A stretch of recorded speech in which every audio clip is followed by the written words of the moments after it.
A Navy SEAL returned to his old lakeside home and found an elderly couple living inside. His German Shepherd didn't attack them. It stood beside them like a silent guardian. The couple said his father had allowed them to stay, but the old papers were nearly destroyed. Then a mysterious land buyer arrived, pushing him to sell the house fast. Soon, he discovered elderly people across town had been losing their homes in silence.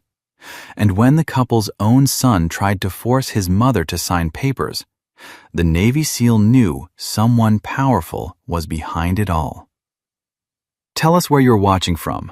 Like, subscribe, and share your thoughts about this story below. Elias Mercer had expected the house to look dead. That was the word he had used in his mind during the long drive north through Michigan, though he would never have said it aloud. Dead was too simple, too final, too honest. Men like him did not use honest words for the places that hurt them. They used practical ones. Property, asset, estate, inherited structure. The old Mercer house stood somewhere beyond the last curve of Larkspur Lake Road, waiting beneath late summer light and the first gold along the maple trees.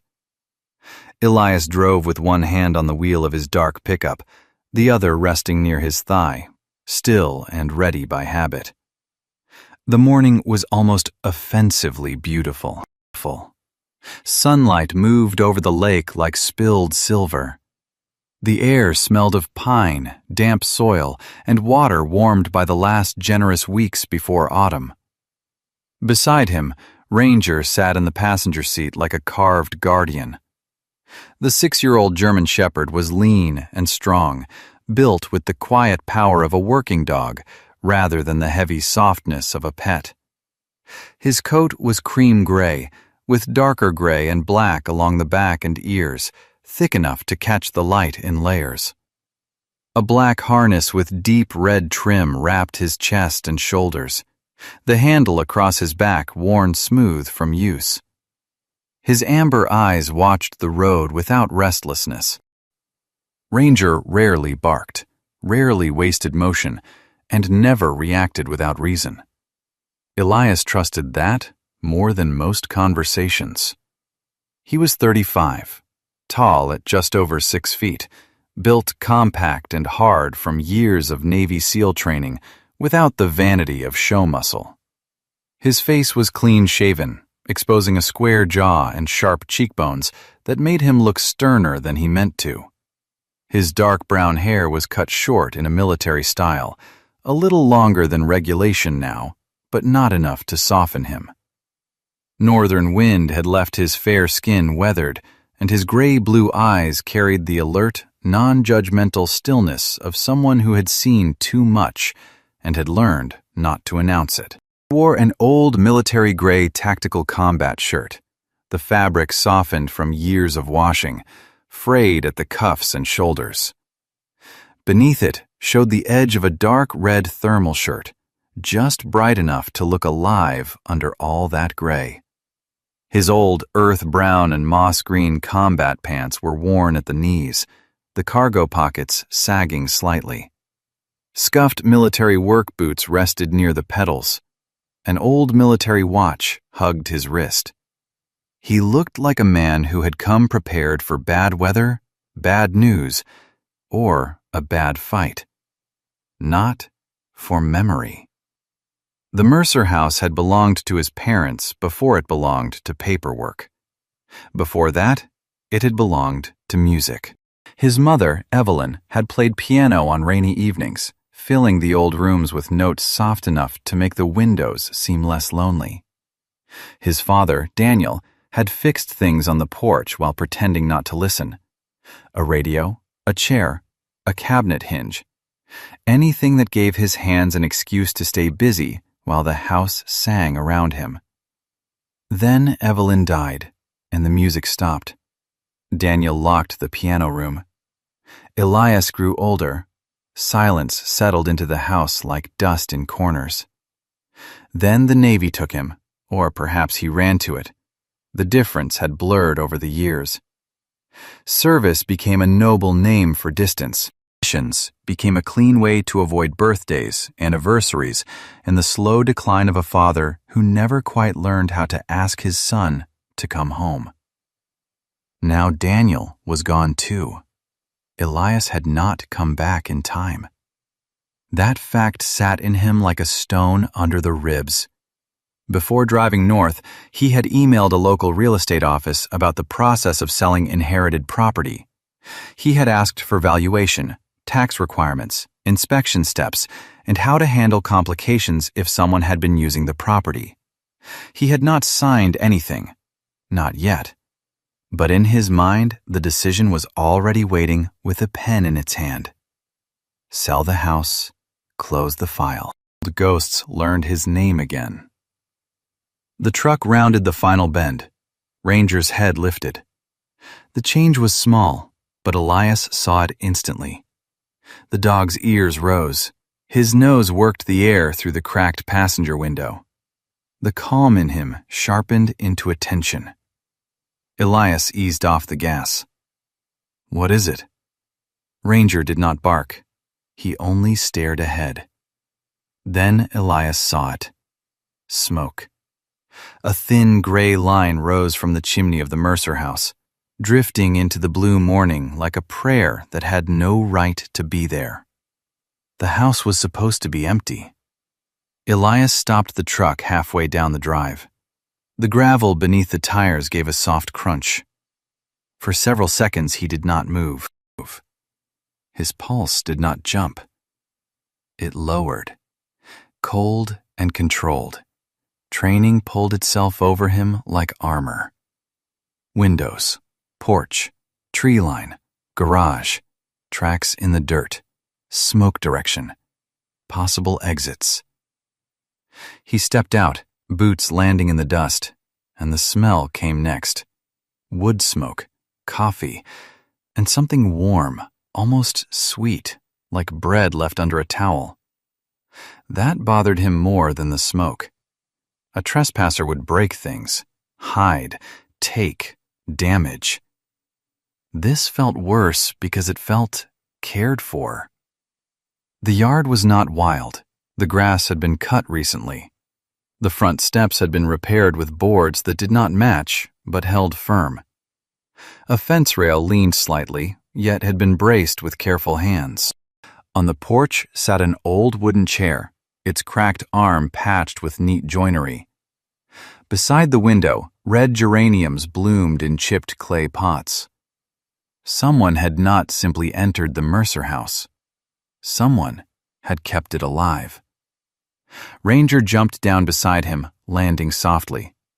The German shepherd's body was tense, but not aggressive. His nose moved along the air, reading what Elias could not. No snarl.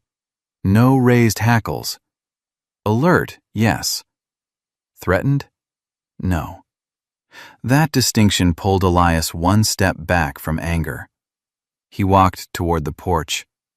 Each step stirred old things inside him. The slope of the yard where he had once fallen off a bike. The maple with the low branch his mother used to hang lanterns from in summer. The kitchen window where Daniel would stand with a mug in his hand, pretending he had not been waiting for Elias to come up the road. The porch boards creaked beneath him.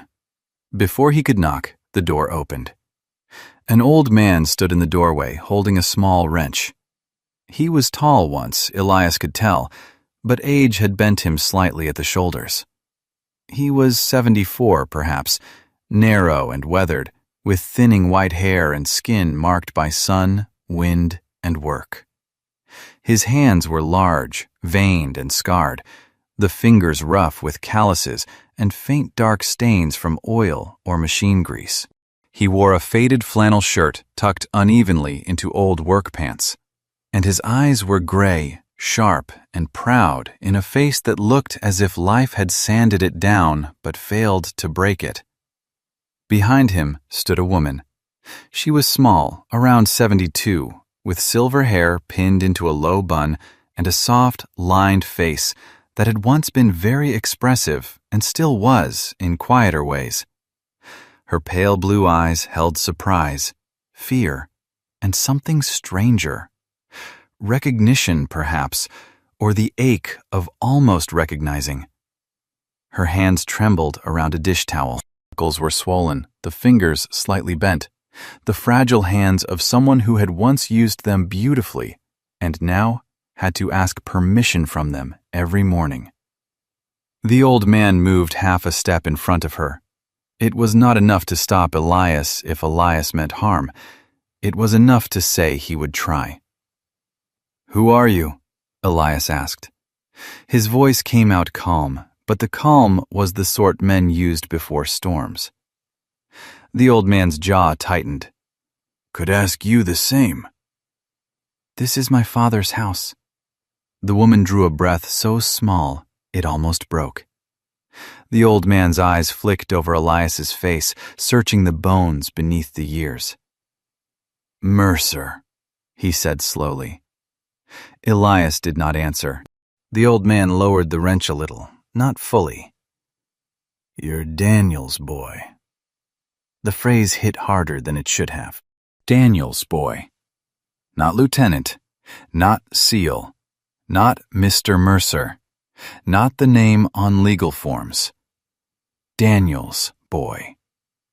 For a moment, Elias saw himself as they must have seen him. A stranger in old military clothes standing on his own porch as if entering hostile ground. "Why are you living here?" he asked. The woman opened her mouth, but no sound came. Her fingers tightened around the towel. The old man shifted again, shielding her. "We were told we could stay," he said. "By who?" The answer was quiet. "Your father." Elias felt his skepticism rise like a blade. Daniel had not told him. But Daniel had not told him many things. That did not make the claim true. Ranger moved. The dog stepped past Elias and into the doorway space. Elias almost gave a command, but stopped himself. Ranger was not lunging, not guarding, not warning. He walked straight to the old woman. The old man stiffened. "Easy." Ranger ignored him. He reached the woman's trembling hand, sniffed once, then gently pressed the top of his head into her palm. The woman went still. Then her face changed. Fear did not leave it completely, but something else entered, soft and stunned. She lowered her shaking hand over Ranger's head and touched the thick fur between his ears. "Oh," she whispered. "A good dog." Ranger closed his eyes for half a second. Elias stared. He had seen Ranger face shouting men, burning vehicles, wounded soldiers, frightened children, and rooms thick with blood and panic. The dog understood tension with an intelligence that felt older than language. He did not trust easily. He did not offer comfort without cause. And here he was, standing inside the threshold of Elias's childhood home, choosing the old woman before Elias had chosen anything at all. The old woman looked up at him, tears bright but unshed. "Good dogs know pain," she said softly. "Before people are brave enough to say its name." The sentence moved through the doorway like a small bell. For a strange second, Elias remembered his mother laughing from another room. Clearly, just the shape of it, a ghost of warmth. He pushed the memory down, but it resisted. "What are your names?" he asked. The old man hesitated. "Walter Bellamy." The woman touched Ranger's head again. "Clara." Walter Bellamy. The name stirred nothing immediate, but the way the old man stood did. A repairman's stance, weight balanced over tired knees, hands ready to work even when empty. Elias glanced at the patched porch chair, the reinforced step, the hinge that no longer screamed when the door moved. "And you've been here how long?" Elias asked. Walter's mouth pressed into a line. "Long enough to keep the roof from giving in." "That isn't an answer." "No," Walter said. "Isn't." Clara gave him a look, gentle but warning, the look of a woman who had spent decades softening a stubborn man before he could turn pride into a shovel and dig himself a grave. Walter exhaled through his nose. 3 years. 3 years. Elias looked past them into the hall. The house was not as he had expected. No dust-choked emptiness, no sagging darkness. Warmth glowed from the kitchen. A kettle sat on the stove. Blankets were folded over the back of the couch. The floorboards had been swept clean. On the wall near the staircase hung photographs of his parents. Clean photographs. Someone had wiped the glass. His mother smiled from a frame he had not seen in years. Younger, one hand tucked awkwardly into his pocket, as if love had caught him off guard. Elias felt something tighten under his ribs. He stepped inside. Walter watched him carefully, but did not stop him. Clara moved aside, slow and delicate. Ranger still close to her knee, as if he had appointed himself guardian by ancient law. The smell of coffee deepened. There was also lemon oil, old wood, and the faint iron scent of tools. This had been a house of grief in Elias's memory. Now it smelled like work, bread, medicine, flowers, and time. Alive things. He crossed into the living room. The old mantel had been repaired. His mother loved ticked steadily above it, though Elias remembered it had stopped before he left for his first long deployment. A folded quilt lay on the couch. Beside the fireplace rested a basket of kindling cut to careful lengths. "You fixed the clock," Elias said before he could stop himself. Walter looked at it. "Your father hated that it stopped." Elias turned.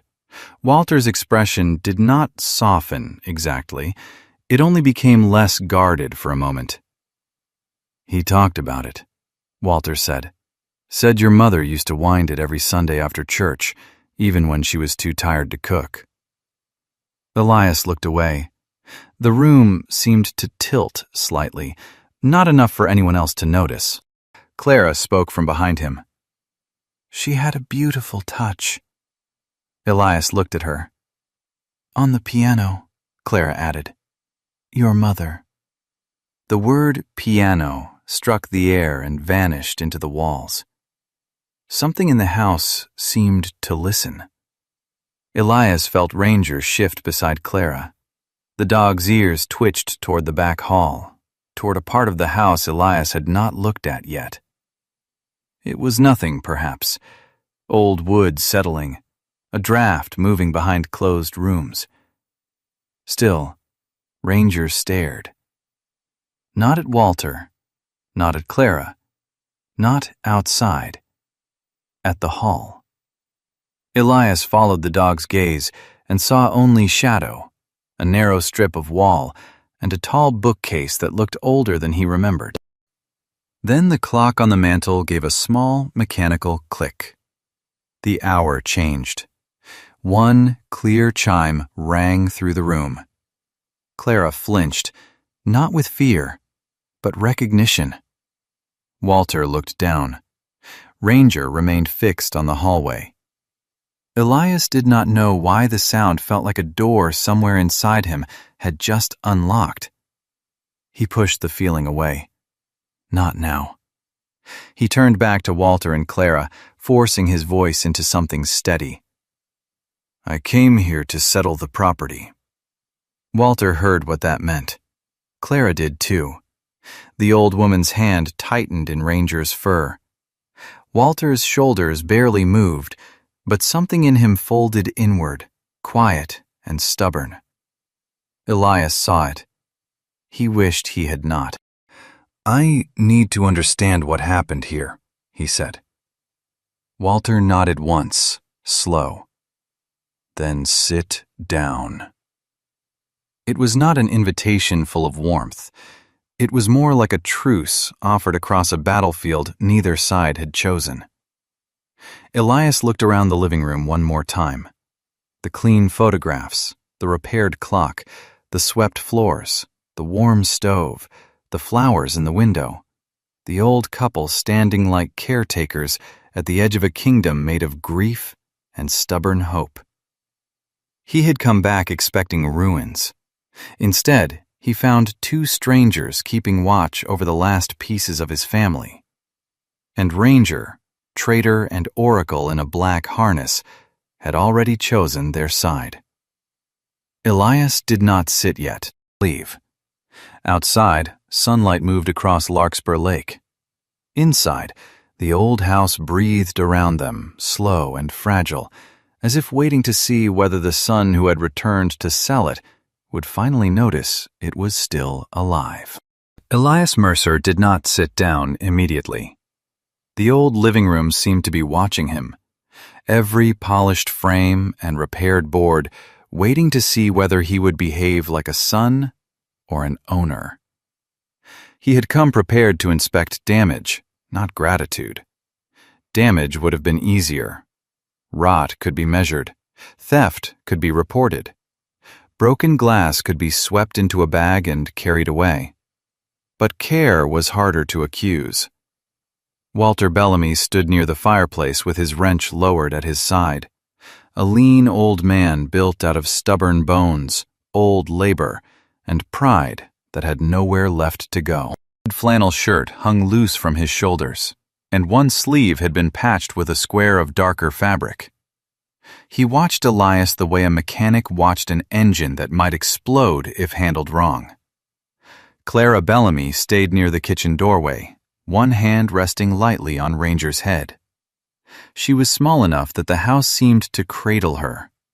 Her silver hair was pinned into a low bun, though several soft strands had escaped around her temples.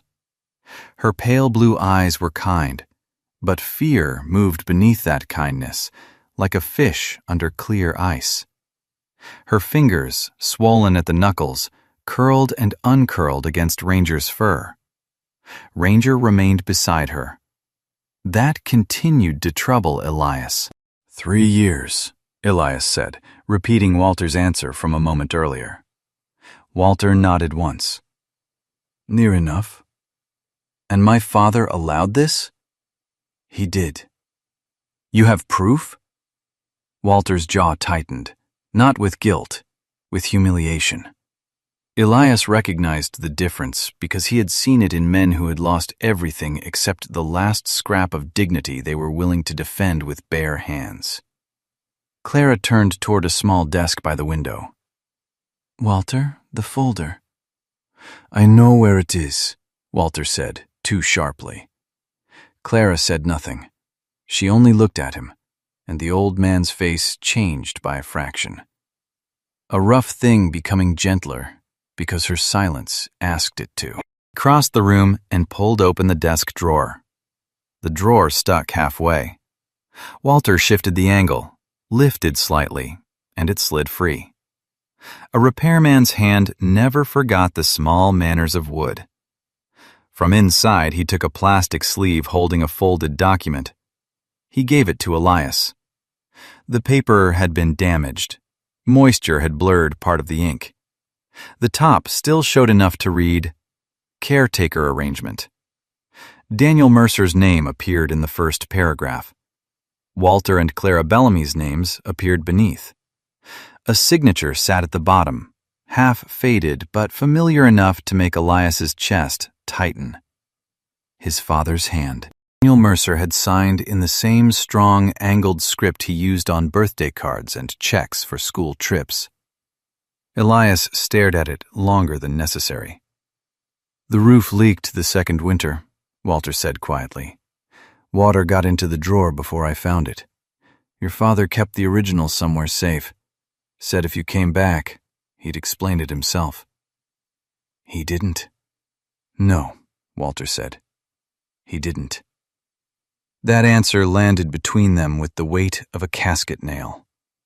Clara moved slowly to the stove, as if giving the men space to stand around their pain like suspicious dogs. "He wanted the house watched," she said. "He said empty houses die faster than sick people." Elias glanced around. Not look dead. That was the problem. He walked from room to room, documents still in hand. Walter followed at a distance, not hovering, not guiding, just present. Clara stayed behind with Ranger, though Elias heard the soft scrape of her chair as she sat near the kitchen table. The hallway smelled of lemon oil and old pine. A patched section of wall near the stairs had been sanded smooth. The banister, once loose, held steady under Elias's hand. In the downstairs bathroom, the sink no longer dripped. Someone had replaced a cracked pane in the mudroom door with glass that did not quite match. "You did all this?" Elias asked. Walter shrugged. "Needed it." "That wasn't my question." Walter looked at the repaired doorframe. "Yes." His voice carried no pride, which somehow made the work feel larger. In the kitchen, the warmth was stronger. A kettle rested on the stove. 2 chipped mugs sat upside down on a towel. On the windowsill, small herb pots leaned toward the light. Clara had tied faded blue ribbon around one of them, maybe to keep the cracked ceramic together, maybe because beauty sometimes survived by habit. Elias noticed the clock above the pantry. It was not valuable, just old. His mother had liked it because it chimed softly instead of shouting the hour. It was working now. "My mother's clock stopped years ago," Elias said. Walter glanced at it. Spring was jammed. Nothing dramatic. People throw away things for less. Clara smiled faintly from the table. "Walter thinks every broken thing is personally insulting him." Walter gave her a look. "Some of them are."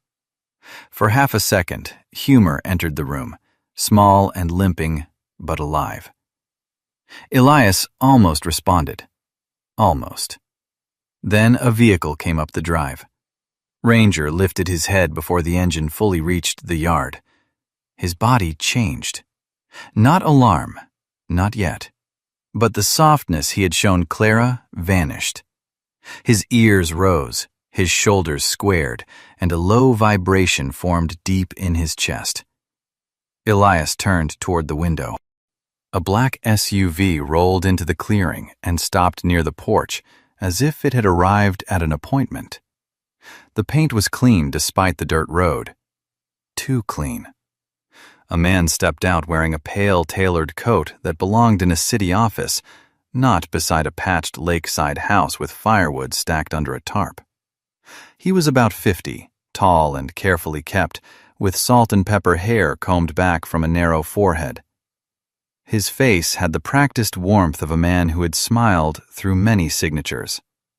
Clean-shaven, smooth-skinned, with sharp cheekbones and eyes that never softened at the same time as his mouth. His leather gloves looked new. His shoes did not belong anywhere near mud. Walter saw him and went still. Clara's fingers tightened around the edge of the table. Elias noticed both reactions. The man knocked once, then entered the porch space before anyone invited him fully in. "Mr. Mercer." Elias did not answer at first. The man's smile widened by a polite inch. "Gideon Vale. I hope I'm not intruding." Men who said that usually were. Gideon extended a hand. Elias looked at it long enough for the gesture to become uncomfortable, then shook it once. Gideon's grip was dry, controlled, and brief. "I heard you were back in town," Gideon said.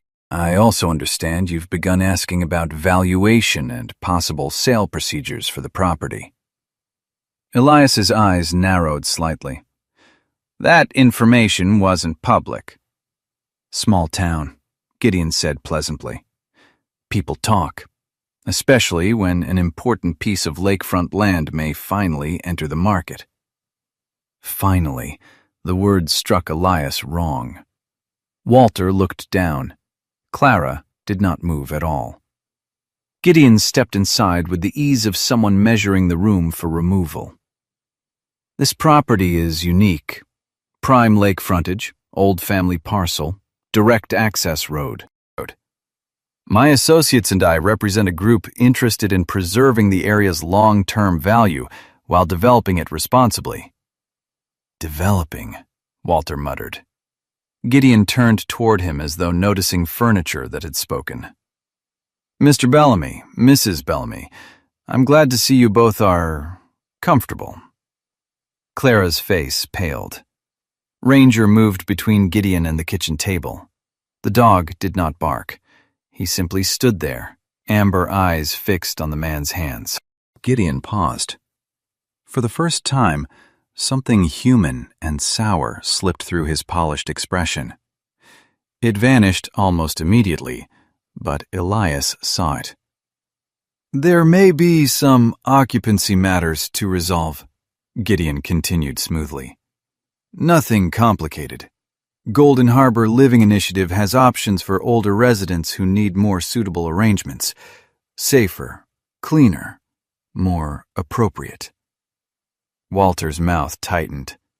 Clara looked at Elias then, only once. It was not a plea. That would have been easier to refuse. It was a look of someone hearing that the floor beneath her feet might not belong to her after all, and trying not to fall before strangers. A terrible silence filled the kitchen. Elias had been shot at. He had watched men bleed out in places without names. He had learned to remain steady while the world broke loudly around him. But this silence, the silence of two elderly people swallowing panic because pride would not let them beg, found a place under his armor and pressed there. Gideon took a leather folder from under his arm. If your intention is to sell quickly, Mr. Mercer, I can simplify the process. Taxes, inspection, title concerns, potential disputes, all of it. You shouldn't have to inherit other people's complications. Other people's complications. Walter stared at the floor. Clara's hand trembled so hard the towel slipped from her lap. Ranger growled. It was low, not loud, and somehow worse for that. The sound rolled through the kitchen like distant thunder under the earth. Gideon's eyes flicked down to the dog, then back to Elias. Elias did not correct Ranger. Gideon's smile became thinner.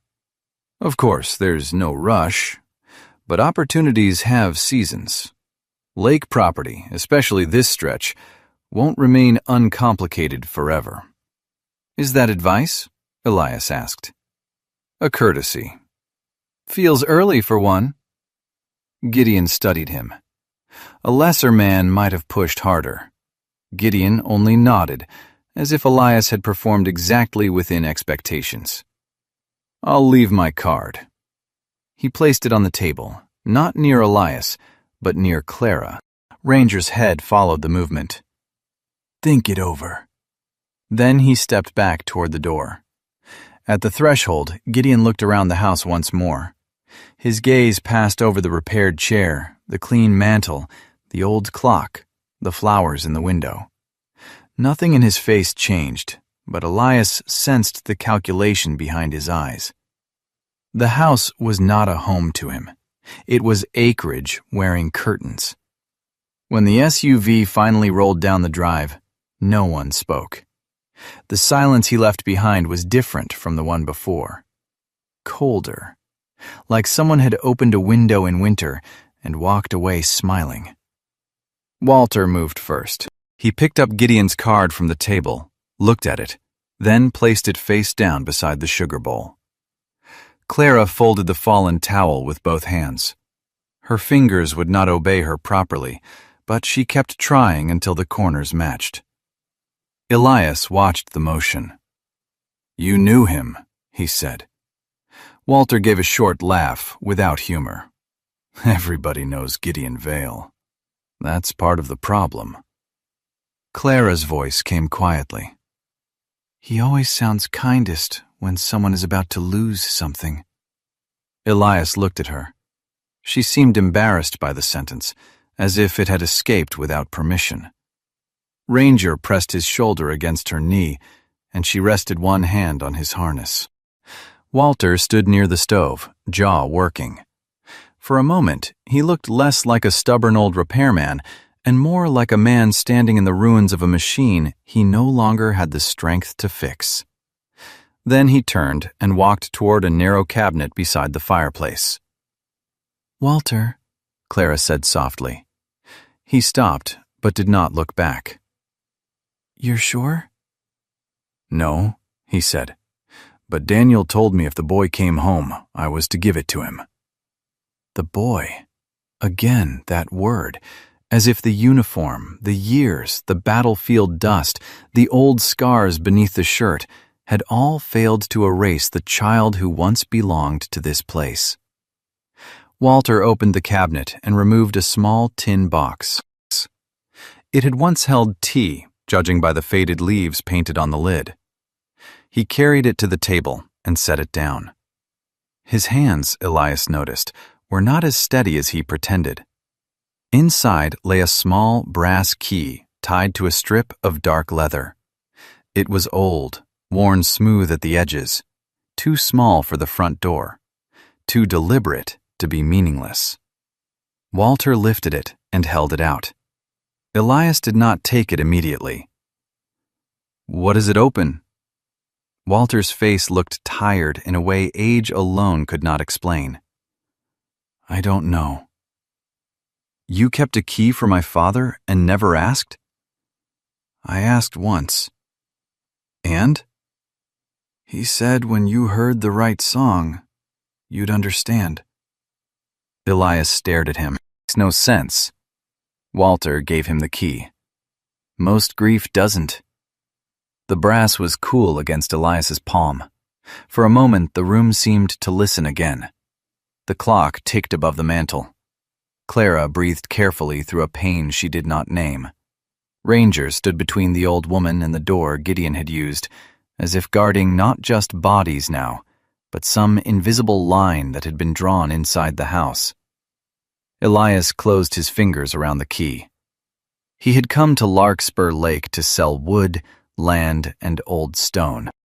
But now there was a damaged document in his pocket, a polished predator's business card on the table, 2 elderly strangers trying not to tremble, and a key from his dead father that opened nothing he understood. Outside, the lake shone bright and innocent beneath the afternoon sun. Inside, the house held its breath. And for the first time since Elias had turned onto the old road, the decision to sell no longer felt like an ending. It felt like a trap he had almost walked into. Elias Mercer slept badly in his father's house. He did not use the upstairs bedrooms. That would have felt too much like surrender.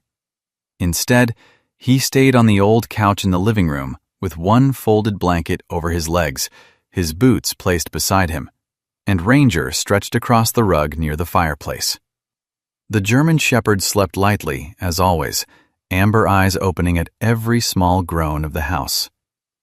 The brass key lay on the coffee table. Elias had placed it there before midnight, then picked it up again, then set it down, then picked it up once more. It was absurd how much weight a small piece of metal could carry. It did not look important. It looked like something from a forgotten drawer, something that belonged to a jewelry box or a child's diary.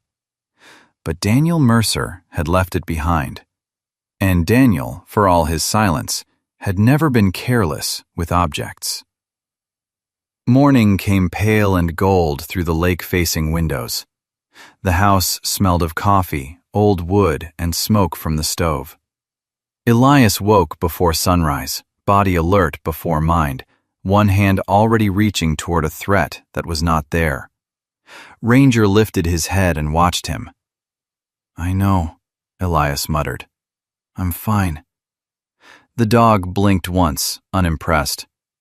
From the kitchen came the sound of a kettle and the soft scrape of a chair. Clara Bellamy was awake. heard her moving slowly, the uneven rhythm of someone whose body required negotiation before each step. Soon after, Walter's heavier tread crossed the back hall, followed by the small metallic clink of tools. Elias sat up, rubbing one hand over his face. He had slept in war zones with less tension than he felt inside this house. Out there, danger had been honest. It arrived with noise, heat, pressure, blood. Here, danger wore old photographs and polished clocks. Here, grief had learned the shape of furniture. He picked up the brass key and slipped it into his pocket. In the kitchen, Clara stood near the stove in a pale blue cardigan buttoned over a simple gray dress. Silver hair was pinned low, and a few strands had escaped around her face. The morning light made her look almost translucent, like a porcelain cup that had survived too many moves. Her hands shook as she poured coffee, but she did it carefully, with the dignity of a queen pouring tea in a ruined palace. "You take it black?" she asked. Elias paused. "Yes." "Your father did too." She set the mug on the table. "Your mother used to say Daniel drank coffee like punishment." Elias did not know what to do with that. It was too ordinary, too intimate. He sat because standing felt rude, but the chair creaked under him like it remembered a smaller version of his body. Walter entered through the mudroom, carrying the old radio from the shelf beside the fireplace. He wore the same faded work pants and a brown sweater with a hole near the cuff. His white hair stuck up slightly in the back. In one hand, he carried a small screwdriver. In the other, a spool of wire. "That still works?" Elias asked. "No," Walter said, setting it on the table. "That's why I'm looking at it." Clara hid a smile behind her coffee cup. Walter removed the back panel with slow precision. His hands trembled when idle, but once they found a task, the tremor seemed to retreat, humbled by habit. Elias watched him bend over the radio, turning screws, lifting a cracked wire, inspecting the small, dusty world inside. He had watched medics work on wounded men with the same focused tenderness. "You repair everything?" Elias asked. Walter did not look up. "No, just things that haven't decided to die yet." The answer stayed in the room longer than expected. After breakfast, Elias walked the property. The day was clear, bright enough to make the lake flash silver between the trees. Larkspur Lake stretched beyond the slope behind the house, calm and blue, wearing sunlight like armor. The old dock leaned slightly, but someone had braced 2 boards beneath it. The shed roof had been patched. The pile was stacked under a tarp and weighed down with stones. Nothing was perfect. Everything had been held together by patience. Walter joined him near the garage, carrying a toolbox that looked older than Elias. The old man pointed out repairs with the practical tone of someone reading weather. "South corner of the roof needed flashing. Back step was rotten. Pump was coughing last winter, but I got another season out of it. Not sure about the water heater. It complains at night." "Complains?" "Pipes talk if you listen." Elias glanced at him. Walter shrugged. "People do too. Most just don't like what they hear." There was no sermon in his voice. That somehow made it worse. Near the garage, under a faded tarp, Walter uncovered an old bicycle. Elias stopped. The frame was small, dark green, scratched along one side. The front tire was flat. One handlebar grip was split. Elias had not seen it in decades, yet recognition moved through him instantly. His bike. He remembered falling on the gravel drive, his knees bleeding, his mother laughing softly while Daniel pretended not to panic. He remembered wanting to throw the bike into the lake because the chain kept slipping. He remembered his father kneeling beside it, saying, "Machines don't hate you, Eli. They just need you to understand where they're hurting." Elias swallowed. Walter crouched slowly and touched the chain. "Found it in the garage. Figured I'd fix it when I had time." "Why?" Walter looked up, gray eyes narrowed against the light. "Because it was yours." The answer should not have hurt. It was only a bicycle. But grief, Elias was learning, had a cruel sense of humor. It did not always strike with coffins and last words. Sometimes it wore rusted handlebars and flat tires, then waited until a man had no defense ready. By late morning, the radio sat on the kitchen table again. Walter turned the dial. Static hissed. He adjusted something inside with the patience of a monk tending a sacred lamp. Then, music crackled through, as faint and scratchy. Clara looked up from where she was sorting tea tins. A softness came over her face. Walter pretended not to notice, but his shoulders eased. Elias stood near the doorway, and for one brief, unwanted moment, he saw Daniel in the same room years ago, standing by the counter with a mug in his hand, listening to the radio while pretending the music meant nothing. The memory was not dramatic. That made it unbearable. Clara watched him carefully, not greedily, not intrusively. She had the gaze of a woman trained by years of teaching children, patient enough to let a frightened thing approach on its own. "Your mother liked music in the morning," she said. Elias kept his eyes on the radio. "You knew her?" "A little. Everyone who came through Larkspur knew Evelyn Mercer a little. She had that way." Clara smiled, then looked down at her hands. "She made people feel less foolish for wanting beautiful things." Elias said nothing.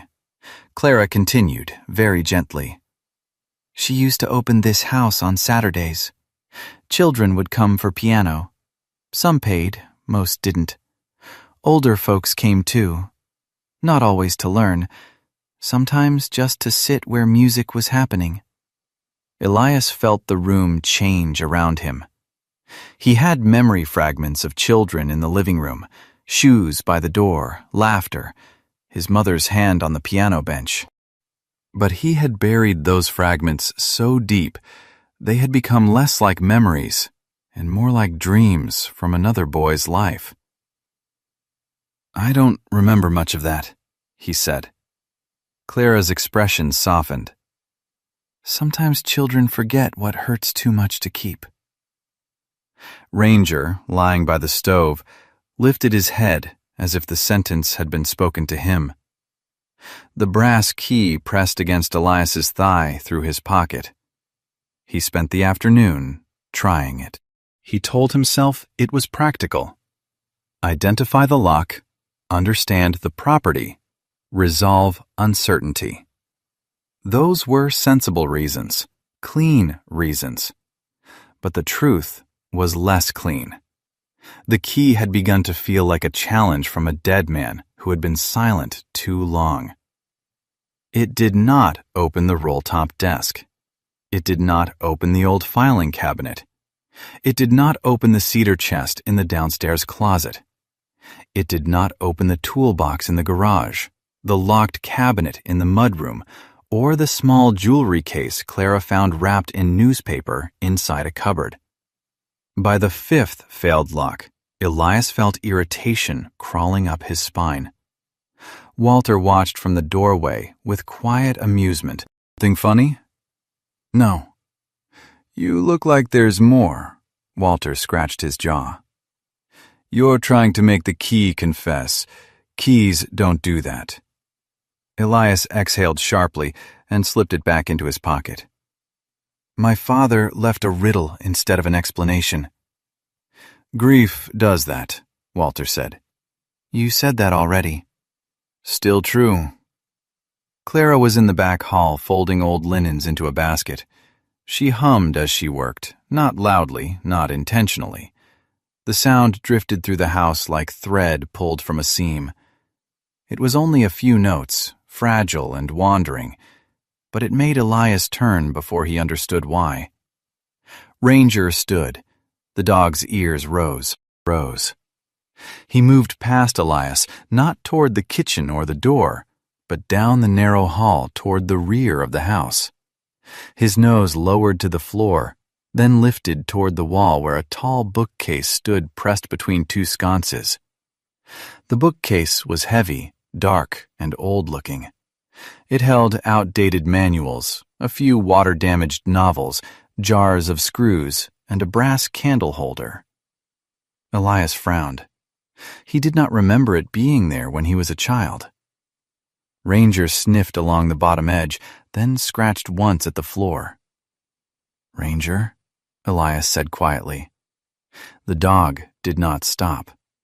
He scratched again, then turned his head toward Elias with an expression that was not impatience exactly, but something close. Walter went pale. Clara stopped humming. Elias looked between them. "What?" Walter's lips pressed together. "Daniel built that bookcase after Evelyn died." "So?" "He said not to move it." The house seemed to grow still. Elias stepped closer. He ran his fingers along the side of the bookcase. Dust lay thick near the base, but at the rear edge he felt a faint draft, cool and dry. Ranger pushed his nose toward the same seam, breathing in old air that smelled of dust, paper, wood, and something else. Faint metal, perhaps strings. Clara whispered, "I thought he closed it forever." Elias turned to her. "Closed what?" She did not answer. He gripped the bookcase and pulled. It did not move, down with a dull thud. Without a word, he knelt beside the base and worked his fingers beneath a strip of trim Elias had not noticed. He pried it loose with a small, flat tool. 2 hidden floor brackets appeared. "You knew?" Elias asked. "I suspected." Walter's voice was rough. "Knowing and touching are different things." Together they loosened the brackets. Elias pulled again. This time the bookcase shifted with a long groan, dragging dust across the floor. Behind it, a narrow door emerged from shadow. Not a secret chamber built for treasure or crime. Just an old room sealed away. A door that had once been part of the house, hidden because one man could not bear what waited beyond it. The lock was small, brass. Elias took the key from his pocket. For the first time since Walter had placed it in his hand, it looked like it belonged somewhere. He inserted it. The fit was exact. Clara covered her mouth with both hands. Walter lowered his head, as if the sound about to come might be prayer or punishment. Ranger stood beside Elias, body still, amber eyes fixed on the door. Elias turned the key. The lock clicked. It was a small sound, almost delicate, but to Elias, it seemed to pass through the bones of the house. The door opened inward with a sigh of old air, moved in the beam of hallway light. The smell came first. Closed wood, dry paper, faded cloth, and the ghost of something Elias could not name but felt immediately. Inside, beneath a white sheet, stood an upright piano. For a moment, no one spoke. Clara made a sound that was almost a sob, almost a laugh, and not fully either. Walter reached for her elbow, but she did not fall. She only stared at the covered instrument as if an old friend had been sitting in the dark all these years, waiting, without anger. Elias stepped over the threshold. The room was small, lake-facing, its curtains drawn. Dust silvered the floor. On one wall hung faint outlines where frames had once been removed, or perhaps turned inward. A child-sized bench sat near the corner. A stack of yellowed sheet music rested on a chair. The piano waited in the center beneath its sheet, silent as a sleeping animal. Elias reached out, but stopped before touching it. He was no longer thinking about selling the house. Not in that moment. He was thinking of a woman's hands moving over keys, rain against windows, and a little boy hiding under music because music had once made the world feel safe.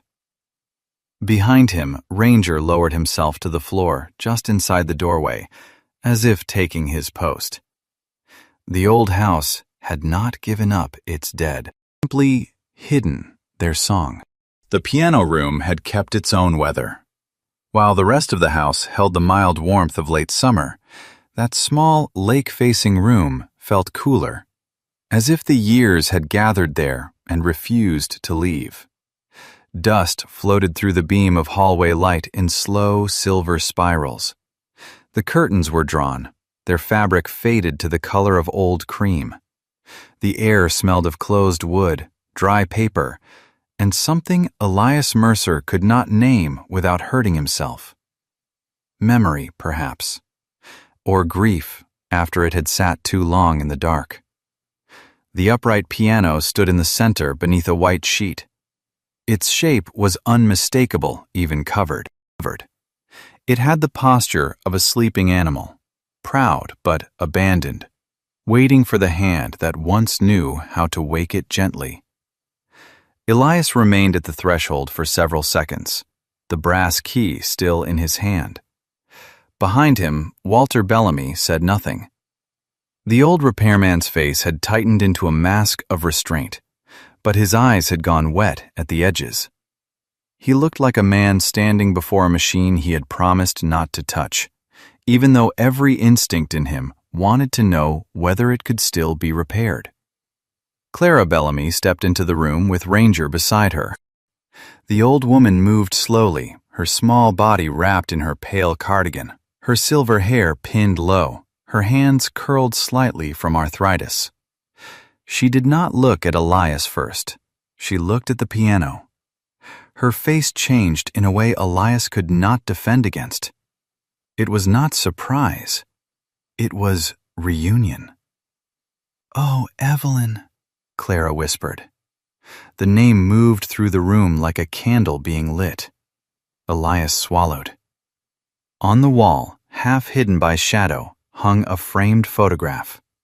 He crossed toward it because looking at the piano was suddenly too much. His mother sat in the picture beside that same instrument, young and luminous in a simple blue dress, brown hair falling over one shoulder.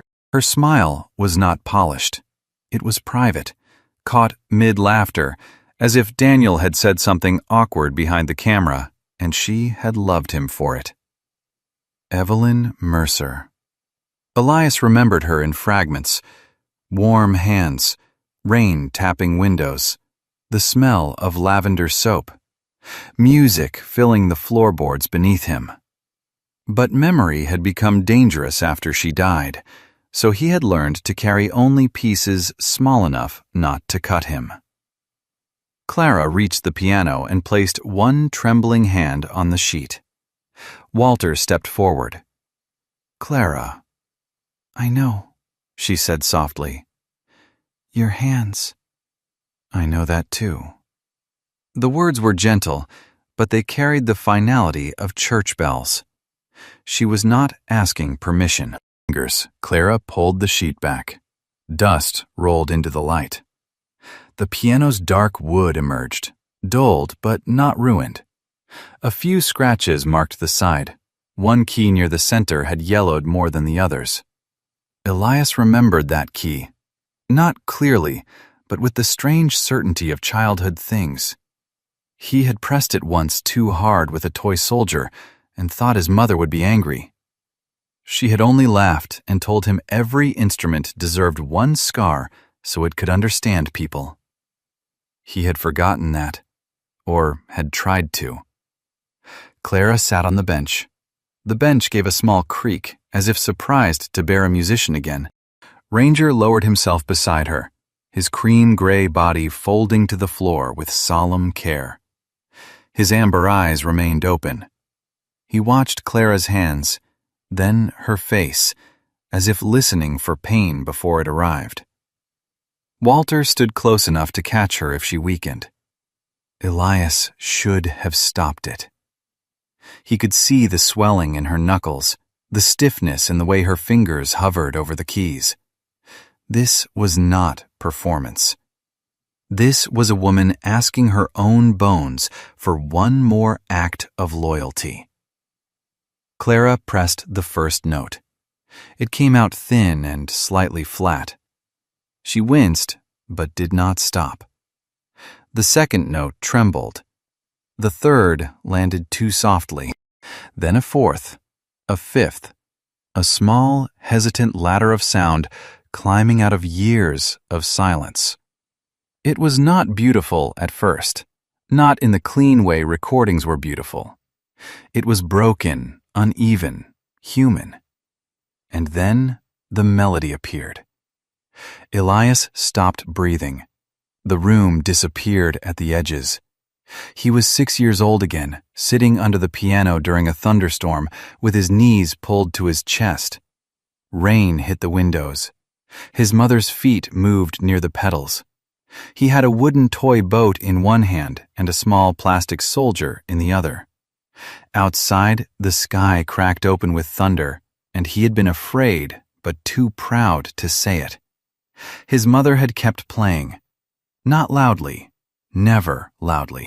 Played as if music could lay a blanket over fear. "If one day you forget the way home," Evelyn had said above him, her voice floating down with the melody. "Listen for this. Every house that loves you has a song." The memory struck Elias with such force that his hand tightened around the key until the edge bit his palm. Clara missed a note and stopped. The silence afterward was enormous. Her shoulders trembled. Walter placed a hand lightly on her back, but she shook her head, breathing through pain. Ranger rose just enough to press his head against her knee. Clara rested her hand on the dog's skull. "I'm sorry," she whispered, though Elias was not sure whether she was speaking to the piano, to Evelyn, or to the boy who had become a soldier too early. Elias looked away, but there was nowhere safe to look. On the piano's top rested a brown, leather-bound notebook, almost hidden beneath yellowed sheet music. Beside it sat a small wooden box, carved with simple lines. The wood was familiar. Daniel's work. Elias knew his father's hands in the angles, in the practical beauty of something made to last rather than impress. Walter noticed where he was looking. Daniel used to come in here near the end. Elias turned sharply. Said he locked it. He did after she died. Walter's voice was quiet. For years. Then something changed. What? Walter rubbed his thumb over a scar on his knuckle. He started listening again. The sentence settled heavily. Elias picked up the notebook. The cover was dry and cracked. Inside, Daniel's handwriting filled the pages, compact and deliberate. At first, Elias expected grief, confession, letters to Evelyn, something private enough to feel like trespassing. Instead, he saw names. Margaret Ellison, widow, sold lake parcel under medical pressure, son in Arizona, sale price far below assessed value. Harold Baines, former boat repairman, threatened with back tax action. Transition support agreement. Property transferred to Harbor North Holdings. Ruth and Leonard Pike. Assisted living placement after unclear authorization. House sold within 30 days. Elias turned another page. More names, more dates, more notes. Golden Harbor Living Initiative appeared again and again, circled in black ink. Gideon Vale's name appeared in the margins with arrows connecting him to shell companies, legal filings, and senior transition paperwork. The room cooled around Elias. This was not a diary. It was a map of predators. Clara sat very still. Walter watched Elias with the expression of a man who had known a storm was coming, but had not known whether anyone else would finally see the clouds. "Why didn't he take this to the police?" Elias asked. "He tried," Walter said, "a little, quietly. Deputy Kincaid listened, but Daniel didn't have enough. The papers looked legal. The old folks were scared. Some couldn't remember dates. Some were ashamed they had signed. Gideon knew how to make theft look like help." Elias thought of Gideon's smooth voice in the kitchen. More suitable arrangements. Older residents. Complications. His jaw tightened. Clara looked down at her hands. "Your father thought if he moved too soon, Gideon would burn every trail. Or worse, move the people first." "The people?" Walter's gaze dropped. "Us," Clara said. Elias looked at them. The notebook became heavier in his hand. Walter moved to the small wooden box and opened it with a stiffness that made Elias wonder how long he had wanted to and refused. Inside lay several folded documents wrapped in wax paper. Walter lifted the top sheet and handed it to Elias. The original caretaker agreement. The ink was clear. Daniel Mercer's signature sat at the bottom. Walter's signature beside it. Clara's smaller one below. A witness line held another name. Marjorie Bell. "Former notary," Walter said. "Retired now. She witnessed it." Elias stared at the paper. The legal part of his mind noted its importance. The son in him saw something else. Daniel had not abandoned the house to strangers. He had placed people inside it. Not caretakers of wood and windows only, but witnesses, guardians, two old souls with trembling hands, holding the last warmth of a place Elias had almost sold to the first polished man who smiled. A sudden sound came from Ranger. Not a growl, a soft whine. The dog stood, walked to the far corner, and nosed gently at a stack of children's sheet music. One page slipped free and drifted down to the floor. Elias bent to pick it up. At the top, in his mother's handwriting, was written, "Saturday Room, beginner piece for Eli and the Lake children." Eli. No one called him that anymore. Beneath the title were simple notes, child-sized, clumsy, and kind. In the margin, Evelyn had drawn a small star beside a sentence. "Wrong notes are welcome here." Elias stared at the words until they blurred. He could hear his mother's laugh again, clearer this time. He could see children sitting cross-legged on the living room floor. He could see an old veteran on the porch with hands wrapped around coffee, listening without speaking. Daniel leaning against the doorframe, pretending to fix a hinge while refusing to admit he was smiling. This room had not been only his mother's. It had belonged to the town. And after she died, Daniel had shut the door on more than music. He had shut the door on a kind of mercy. Maybe that was why he had returned here near the end. Not to drown in grief, but to undo one small part of it. The phone in Elias's pocket vibrated.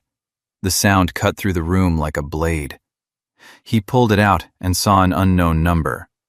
He almost ignored it. Then, some instinct colder than curiosity made him answer. "Mercer." "Mr. Mercer." Gideon Vale's voice arrived smooth and warm, an expensive coat over winter water. "I hope I'm not catching you at a bad time." Elias looked at the notebook in his hand. You are. A faint pause. Then Gideon chuckled softly. I'll be brief. I wanted to follow up before the weekend. Lakefront interest moves quickly, and I'd hate for sentimental complications to cost you a clean opportunity. Sentimental complications. Elias looked at Walter, at Clara, at Ranger standing over the fallen sheet music like a temple guard, at his mother's handwriting. Gideon continued. Old houses gather old stories. But stories don't pay taxes, Mr. Mercer. And frankly, elderly occupants shouldn't be allowed to interfere with the future of valuable land. Something inside Elias went very still. It was not rage. Rage was hot. This was colder. The old SEAL part of him recognized a target. The son in him recognized a desecration. I'll think about it, Elias said. I'm glad to hear that. Elias ended the call. Walter watched him carefully. What did he want? To know if I'm still willing to sell before the weekend. Clara closed her eyes. Elias looked down at the caretaker agreement, then at the notebook of names. The brass key lay on the piano now, small and dull in the light, no longer a riddle. It had opened a room, yes, but more than that, it had opened the last unfinished work of Daniel Mercer's life. For years, Elias had believed his father left him only silence. Now he understood. Daniel had left him a choice. He could sell the house, bury the notebook, and walk away richer, cleaner, untouched. Or he could stay long enough to hear what the old house had been trying to say. Ranger stepped toward him and pressed his shoulder against Elias's leg. The dog did not ask. He simply stood there, warm and steady, as if the answer had already been given in the language Elias had trusted before words. Outside, sunlight poured over Larkspur Lake. The day remained bright, almost painfully bright. A beautiful world, Elias thought, could hide ugly things very well. Inside the piano room, Clara's last trembling note still seemed to hover in the dust. Elias placed the notebook back on the piano, but he did not close it. Not yet. By morning, Elias Mercer no longer looked at the house as property. That frightened him more than he wanted to admit. The old Mercer place stood bright beneath the late summer sun, its white siding washed in gold, its windows open to the smell of lake wind and pine. A few days earlier, he had arrived with the clean intention of selling it. Now, the house seemed less like wood and land than a living witness. It had held his mother's music, his father's secrets, Walter's repairs, Clara's trembling hands, and Ranger's quiet judgment. The notebook Daniel left behind sat on the kitchen table beside the original caretaker agreement. Elias had read until after midnight, page by page, name by name, feeling the shape of his father's final years change in his mind. Daniel Mercer had not simply grown old and quiet. He had been fighting. Not loudly, not perfectly, not with enough power to win alone, but fighting. Deputy Nora Kincaid arrived before 9, driving a dusty county vehicle that looked as tired as its owner. Nora was in her early 40s, compact and strong, with black hair tied low at her neck, and a face that seemed built for listening before judgment. Her eyes were steady, dark, and practical, the eyes of someone who had seen lies dressed in good manners.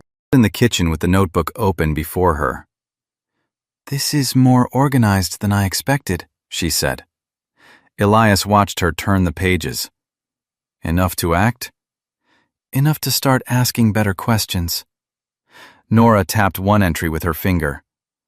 "But not enough to bury Gideon Vale. Not yet. A notebook points. It doesn't convict. Walter Bellamy stood near the sink, arms folded, his narrow old body stiff with the helpless anger of a man who hated waiting. His white hair caught the window light, and the lines around his mouth seemed deeper today. Clara sat at the table with Ranger beside her chair. The German Shepherd rested his muzzle near her knee, his amber eyes tracking everyone who moved. "What do you need?" Elias asked. "Documents, witnesses, emails. Someone inside the chain." Nora closed the notebook carefully. "Your father had the map. We need the road." So Elias followed the road. The first name was Margaret Ellison, a widow who lived now in a small rented room above the old laundromat downtown. She was 79, tall once but folded by age, with silver hair cut blunt at her chin and hands that shook when she lifted her tea. Her skin had the thin, papery look of someone who had spent too much time in hospitals. Yet her voice, when she spoke of her lost cottage, had an edge like cracked glass. "They said the medical lien would swallow everything," Margaret told Elias. "Said Golden Harbor could help me move before the state took the house. I signed because I was scared and half blind from surgery. Later I learned my lake lot sold for 3 times what they gave me." She did not cry. That made it worse. The second was Harold Baines, a former boat repairman with a barrel chest gone soft and sun-browned arms marked by scars from years of engines, hooks, and weather. He lived in a trailer behind his nephew's garage. His beard was white, his cap oil-stained, and his humor came dry as old rope. "Gideon never raises his voice," Harold said. "That's how you know he's dangerous. Men who shout want to scare you. Men like him want you grateful while they steal the floor." Elias wrote it all down. Names, dates, copies, missing pages, strange fees. Companies nested inside companies like snakes under stones. Each story was quiet. That was what haunted him. These people had not been robbed in alleys. They had been separated from their homes by polite language, soft folders, signatures obtained during illness, fear, and loneliness. Their lives had been reduced to clauses. By late afternoon, Elias returned to the Mercer house with dust on his boots and a coldness in his chest that had nothing to do with weather. A strange car sat by the gate. It was an old blue sedan with rust along the wheel wells and one rear window taped at the corner. A man stood near the porch holding a paper grocery bag as if it might excuse his arrival. Walter had gone still in the doorway. Clara stood behind him, one hand pressed to her chest. The man was in his mid-40s, heavy around the middle, with thinning brown hair combed badly over a pale scalp. His face might once have been handsome in a soft, boyish way, but years of poor sleep, bad choices, and unpaid debts had left it puffy and strained. His eyes were red-rimmed, quick, evasive, and desperate to appear sincere. He wore a wrinkled button-down shirt under a cheap jacket too warm for the weather. "Mom," he said. Clara made a small sound. Raymond Bellamy stepped toward her, and for a moment, all the years he had been gone seemed to vanish from her face. She was not the old woman with arthritic hands anymore. She was a mother seeing the shape of a child she had prayed for in silence. He hugged her. Clara broke. Her hands clutched his back, weak but hungry with love. He did not move. He stood like an old post in frozen ground, but his eyes betrayed him. Something in them cracked. Ranger did not bark, but he did not welcome Raymond either. The German Shepherd placed himself between Raymond and Clara after the embrace ended, not aggressively, but with a careful stillness Elias knew too well. Ranger's ears tilted slightly back. His amber eyes followed Raymond's hands. Raymond noticed. "Big dog." "His name is Ranger," Elias said. Raymond looked at Elias then, measuring him, recognizing military posture before he recognized authority. "You must be Mercer." "I am." "I'm Raymond, their son." He tried a smile. It failed before reaching his eyes. "I heard they were staying here. Figured it was time I came home and helped." Walter finally spoke. "Did you?" Raymond flinched. "Dad, I know I made mistakes." "That sentence has done more work for you than your hands ever did." Clara whispered, "Walter." The old man looked away, jaw tight. Raymond set the grocery bag on the porch. Inside were oranges, canned soup, and a cheap box of tea. Offerings to the gods of forgiveness, Elias thought.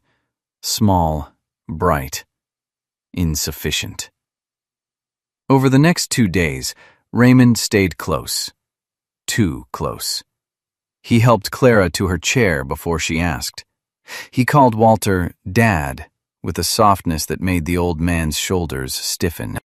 He spoke of regret, of debt, of bad years, of wanting to make things right.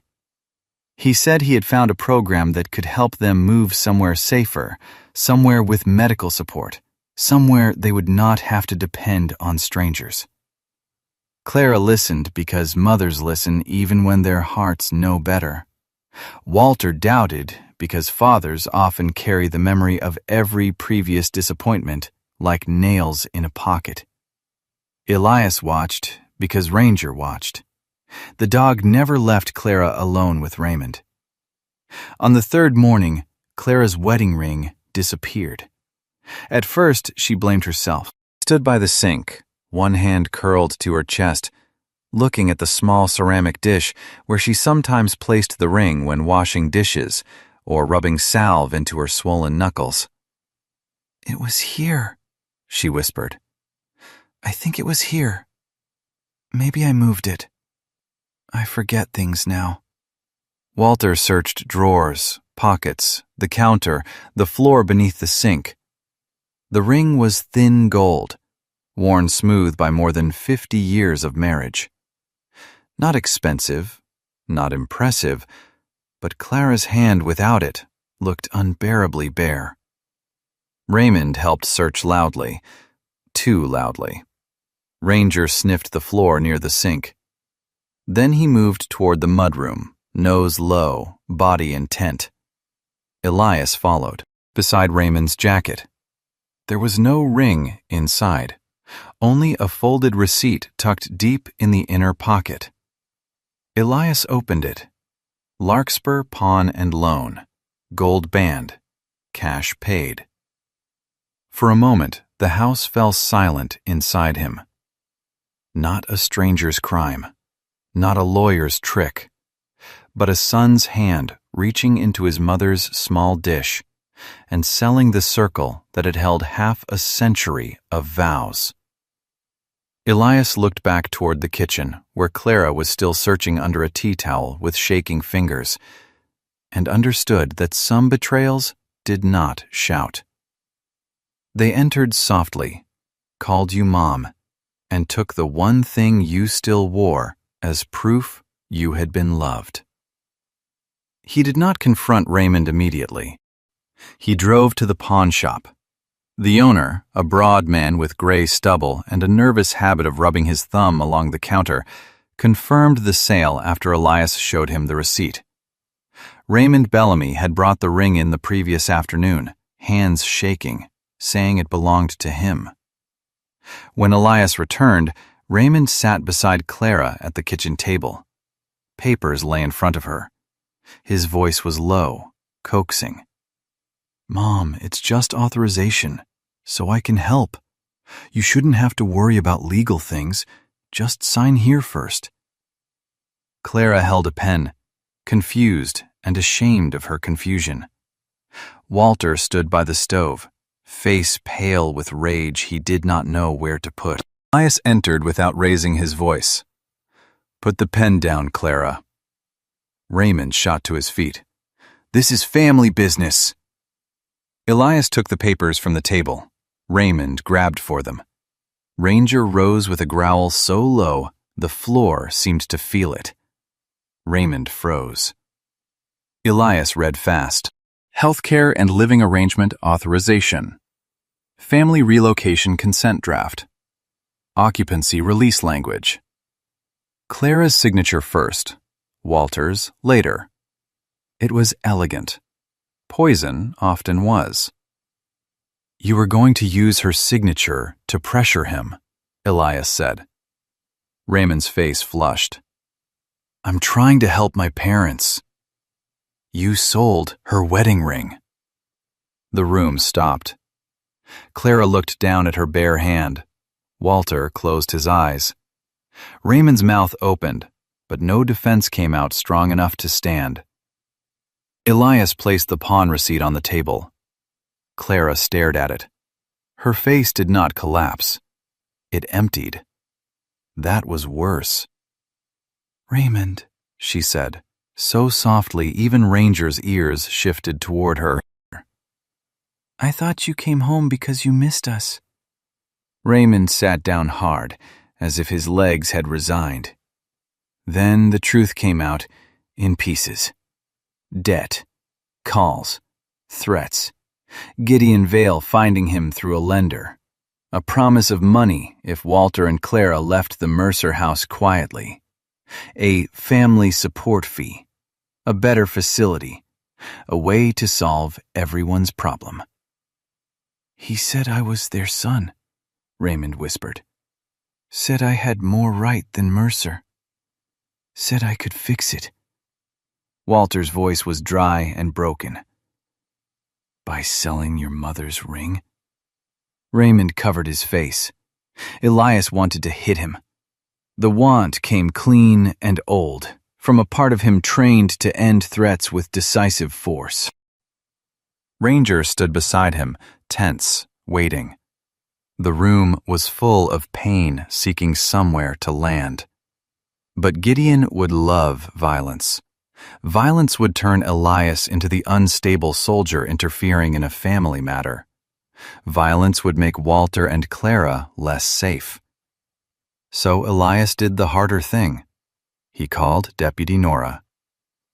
When Nora arrived, Raymond was still at the table, smaller somehow than when he had come.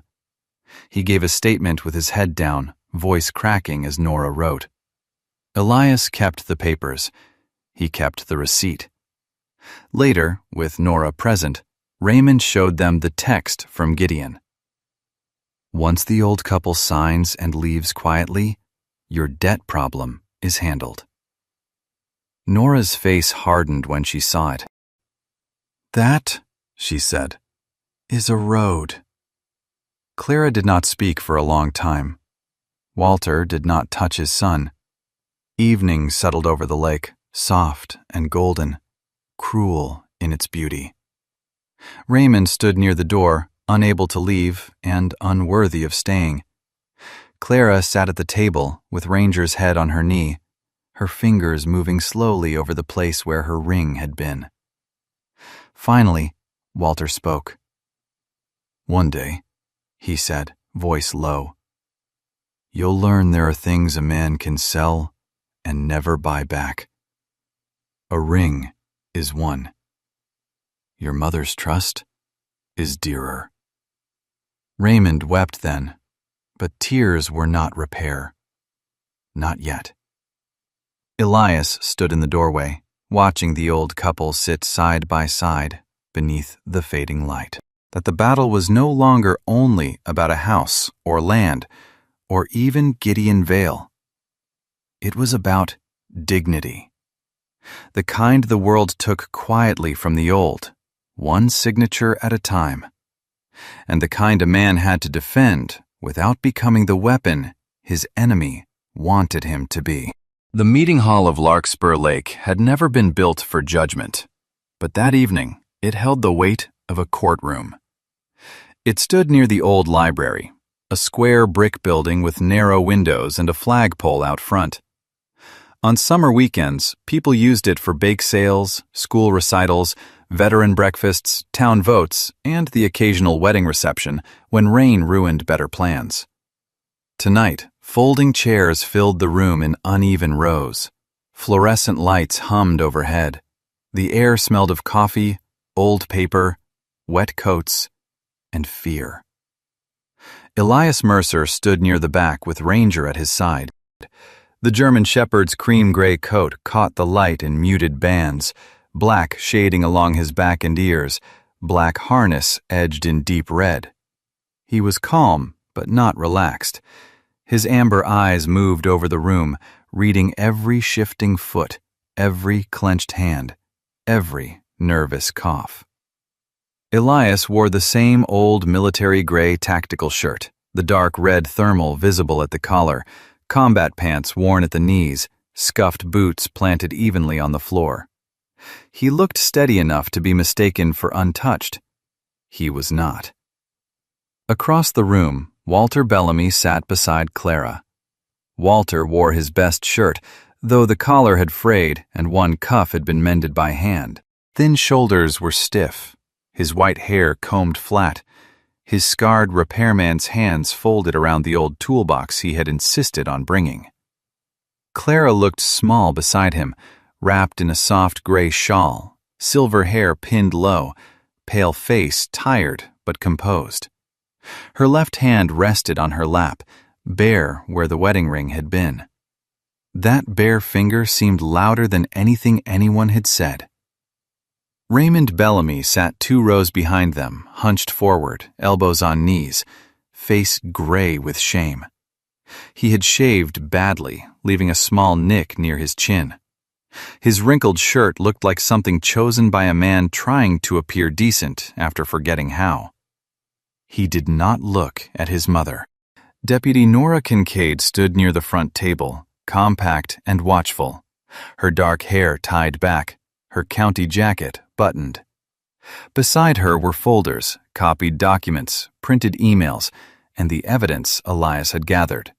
The pawn receipt, the living arrangement papers Raymond had tried to make Clara sign, screenshots of Gideon's message, Daniel Mercer's notebook, and the original caretaker agreement. Nora had warned Elias before the meeting began. "This won't end everything tonight," she had said. "Gideon's too careful for that." "I know." "We can stop the sale pressure. We can open the larger investigation. But don't expect handcuffs before coffee's cold." Elias had nodded. He had learned long ago that real justice rarely arrived like thunder. More often, it came like winter light, pale, slow, but enough to see by. Then Gideon Vale entered. He wore a dark tailored suit beneath a pale coat, his salt and pepper hair combed back, his clean-shaven face arranged into grave concern. He looked less like a man accused of something and more like someone attending a charity board meeting. His eyes moved through the room, briefly touching the old faces, the folders, Elias, Ranger. The dog did not growl. He only watched. That seemed to bother Gideon more. At the front sat 3 members of the town council. Her woman, Helen Ward, was a broad-shouldered woman in her late 50s with short, iron-gray hair and reading glasses on a chain. She had the worn patience of someone who had spent years listening to neighbors argue about fences, docks, snowplows, and taxes. Tonight, her expression carried something sharper. "We're here," Helen said, "to review concerns regarding the Mercer property, recent purchase pressure, and possible irregularities involving elderly residents and land transfers around Larkspur Lake." Gideon rose first, naturally. Men like him always tried to choose the first frame. He spoke smoothly, with measured regret. He said he respected the Mercer family. He said Golden Harbor Living Initiative existed to help older residents move into safer environments. He said development was not theft, but progress. He said memories mattered, but taxes, maintenance, and legal occupancy could not be ignored. Then he looked toward Walter and Clara. Mr. and Mrs. Bellamy are sympathetic figures, he said. But sympathy does not create legal ownership. Nor should vulnerable seniors be encouraged to remain in unsuitable housing because of one soldier's emotional attachment to his childhood home. Elias felt Ranger shift beside him. Not forward, just weight changing. Gideon turned slightly toward Elias. Mr. Mercer has served his country honorably, disputes that. But service does not make a man immune to grief or to rash decisions made under its influence. A murmur moved through the room. Elias did not respond. He had been baited by better men in worse places. Walter stood. The movement was slow, painful. Clara reached for him, but he touched her hand once and continued rising. He carried his toolbox to the front, each step careful, the old hinges of his body complaining. When he reached the microphone, he set the toolbox on the table. The metal latch clicked. It sounded small and final. Brought this, Walter said, voice rough, because it's the only thing I ever trusted to speak well of me. A few people shifted, confused. Walter opened the box. Inside were tools worn smooth by decades, screwdrivers with dark handles, pliers, a small hammer, wire cutters, oil-stained cloth, a roll of measuring tape. I fixed things for this town 40 years, he said. Furnaces, clocks, dock motors, church heaters, school chairs. Half the things people used until they broke again. His mouth tightened. I got old. My wife got sick. Bills came. Work slowed. Then people like Mr. Vale started talking about transitions. Gideon's face did not change. Walter looked at him. You call us vulnerable. That's a neat word. Makes us sound like cracked dishes. But we're people. We know when a room goes cold. We know when a man smiles at your wife like he's already moving her out. The room went silent. Walter's hand trembled on the toolbox. Daniel Mercer took us in, not as squatters, not as burdens, as caretakers. He made papers. He gave me a key to keep until his son came home. Walter swallowed hard. I was afraid to speak for too long. Afraid Clara would be taken somewhere. Afraid I couldn't protect her. That's on me. But fear doesn't make Gideon right. He turned from the microphone before anyone could clap. Clara looked up at him as he returned. There was love in her eyes, and grief, and something like forgiveness for the fear he had carried silently. Then Marjorie Bell was called. She was 67, a narrow woman with careful posture and white blonde hair cut into a chin-length bob. She wore a navy cardigan and held her purse with both hands as if it were an anchor. Her face had the pale tightness of someone who had avoided trouble for years and finally found it waiting anyway. I was a notary, she said. I witnessed Daniel Mercer's caretaker agreement with Walter and Clara Bellamy. I kept a ledger copy. Her voice shook, but she continued. I should have spoken earlier. Gideon Vale had influence over too many property matters. I was afraid. She glanced at Walter, then Clara. Fear ages a person faster than time. I'm sorry. She presented her ledger copy. Gideon leaned back slightly. For the first time, his smile did not return quickly. Next came Lena Whitcomb. She was 31, with auburn hair pulled into a low ponytail and nervous hands clasped in front of a plain beige blazer. Her face was freckled, tired, and honest in a way that looked painful to maintain. She worked at the real estate office that had received Elias's first inquiry. Her voice barely carried at first. "I forwarded Mr. Mercer's inquiry to Mr. because his group had purchased other lakefront parcels. I thought it was routine." She swallowed. Later, I found internal emails showing Mr. Vale had prepared outreach before Mr. Mercer arrived in town. The plan included pressuring for a fast sale, questioning the Bellamy's occupancy, and involving Golden Harbor if needed. She handed over printed emails. Helen Ward read the top sheet. Her jaw tightened. Then came the old people. Margaret Ellison stood with help from a cane. Harold Baines followed with his oil-stained cap in both hands. Others rose too. A former librarian with cloudy eyes. A retired nurse whose house had been transitioned while she recovered from surgery. An old veteran who admitted he signed papers because he did not want his children to know he was drowning in fees. Their stories were not polished. Some forgot dates. Some repeated themselves. Some cried and apologized for crying. But one by one, they turned Daniel's notebook from ink into flesh. Ranger lay down near Clara's feet, but his head remained up. Then Helen called Raymond Bellamy. Raymond stood like a man walking toward his own grave. He approached the front without looking at Walter, without looking at Clara. His hands shook so badly the microphone picked up the faint scrape of his fingers. "My name is Raymond Bellamy," he said. His voice cracked. "I'm Walter and Clara's son." Clara lowered her eyes. Raymond saw her bare hand on her lap. Whatever speech he had prepared fell apart. "I sold my mother's wedding ring," he said. The room stilled. "I told myself I'd get it back.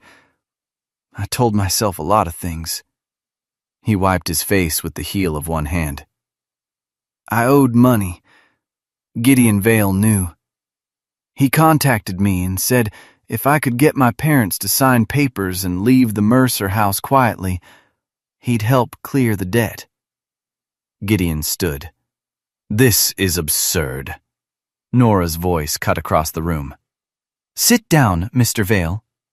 Raymond flinched but kept going. "He said I was their son, that I had the right, that Elias Mercer was an outsider interfering." Raymond looked at his father then, only for a second. "I wanted that to be true, because it made me feel less filthy." Elias watched Clara. She did not cry. She only closed her hand over the empty place where the ring had been.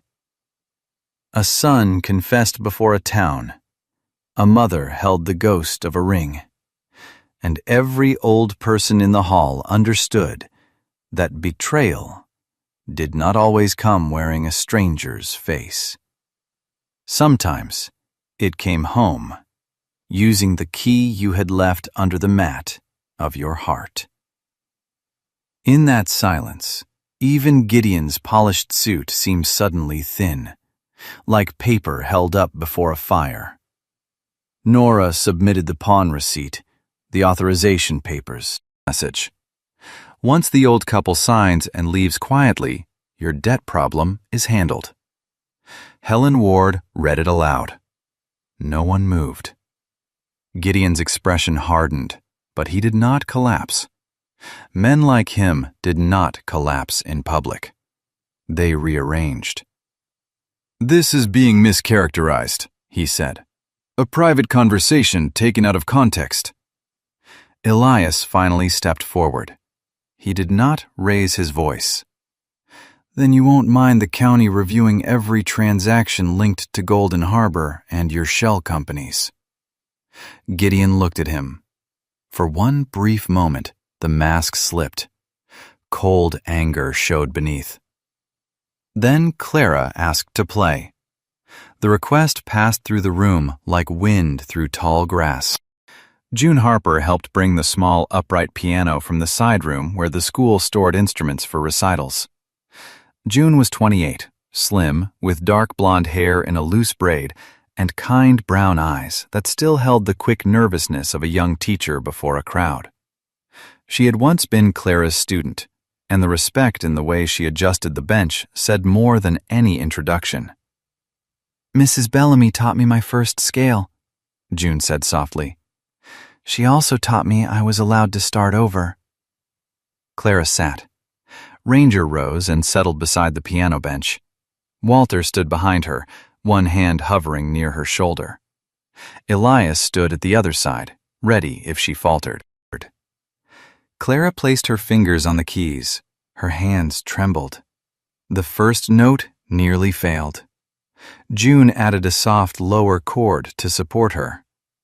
Clara did not play the whole song. She played only the heart of it, the melody Evelyn Mercer had once given to children, veterans, lonely widows, and frightened little boys hiding under storms.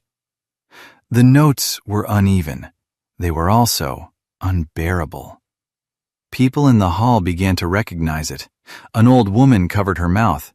Harold Baines bowed his head. Someone whispered, "Evelyn used to play that." Gideon had no defense against music because music did not argue on his terms. It did not prove ownership. It proved belonging. When Clara's hand gave out, she stopped. June finished the last two notes for her, soft as a door closing gently. For a moment, the hall held only silence. Then Helen Ward removed her glasses. "Pending review," she said, voice thick but firm. "All movement on the Mercer property is paused. This council will forward the submitted evidence to the county prosecutor. We will request a full review of Golden Harbor Living Initiative and associated property transfers. Any development permits tied to these disputed parcels are suspended until further notice." Gideon's jaw tightened. He was not defeated. Not yet. But he had lost control of the room. And for a man like Gideon Vale, control was the first kingdom. Later, after statements were collected and chairs scraped against the floor, Elias helped Clara toward the exit. She was pale from pain, but her eyes were clear. Walter carried his toolbox in one hand and steadied her with the other. Ranger walked close beside them. Outside, evening had settled over Larkspur Lake. The sky was violet and gold. The air smelled of cooling asphalt, pine, and distant water. Elias looked back through the hall windows. Gideon stood inside speaking to someone on his phone, his face turned away, shoulders sharp with contained fury. The fight was not over. But something had shifted. At the house, Elias went straight to the piano room. He opened the curtains. It poured in, touching the dust, the sheet music, the old bench, the piano that had waited too many years in the dark. He took out his phone and called the attorney handling the estate. When the man answered, Elias said, "I'm not selling." There was a pause. "Mr. Mercer?" "You heard me." He ended the call and stood in the quiet. Behind him, Ranger entered and lay beneath the piano, like he had known all along. By October, Larkspur Lake had turned the color of old gold. The maples along the road burned red and amber. Leaves drifted across the Mercer yard and gathered in soft piles beside the porch steps. The lake, colder now, held the sky like polished steel in the morning and honey in the late afternoon. Every breeze carried the smell of pine, damp earth, wood smoke, and apples from the small orchard behind the house. The Mercer house no longer looked abandoned. It did not look restored in the perfect, expensive way Gideon Vale's developers would have preferred. The porch still leaned a little, the siding still bore old scars. A few floorboards complained when stepped on. But the house had light in its windows again. It had voices. It had coffee brewing before noon on Saturdays. It had a dog lying under the piano like a guardian beast from some gentle old myth. Elias Mercer had not sold it. The decision had seemed impossible once, then necessary, then obvious.